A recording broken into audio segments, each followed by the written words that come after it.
Hi, you're watching Movie Guide. I'm Evie Bear, and we are at the premiere of Salmon Fishing in the Yemen. So take a look at some of the interviews where we go fishing for some answers. Now, why is it moving or pertinent to bring salmon fishing to the Yemen? Because it's a ludicrous idea that could actually bring some good and some hope. I think that's what I liked about it, that it's a seemingly impossible venture that they all set out on, and the comedy that happens, you know, between all of them as they embark on this crazy scheme. It's just really joyful to watch. It's really lovely as the story just unpeels in front of you. I guess it's pertinent and moving because it's about two people who should not really get together, who, to all intents and purposes, should not be a couple, and then falling in love. And the world telling them that it's impossible and it's not going to work. And the story is about whether you can make the impossible possible, I guess. What improbable thing would you love to make possible?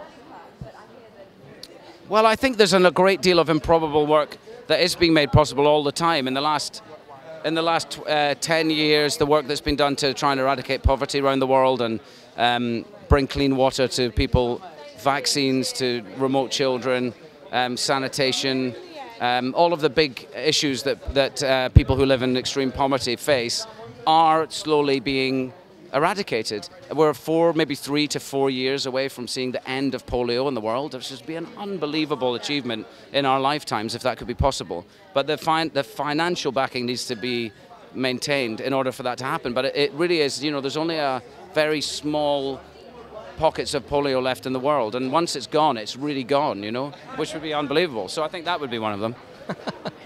Well, yeah, getting people in the Middle East to talk to each other, a bit like in the film, would be good. That would be improbable. What inspired you to actually take on it? Did you know anything about the region, Yemen? No, it wasn't really about the region. It was more about the script. You know, it was really, I just thought it was really fresh and alive, and I liked the love story. It felt like it had a sort of formality or sense of decorum about it, which was really charming. I really liked it. No, what inspired me was the sense of ordinary people doing something extraordinary. Always, I find incredibly inspiring, and I guess in a lot of my films, one way or another, that happens. Same in Slumdog Millionaire. I mean, none of us are going to be running around the slums looking for our long lost love, and none of us are going to build a salmon fishing run in the Yemen. But we all wake up some days thinking, just today is not impossible. All these phone calls I have to make, all these difficult decisions I have to make, the difficult people I have to interact with. But, you know, you get through, and I love that.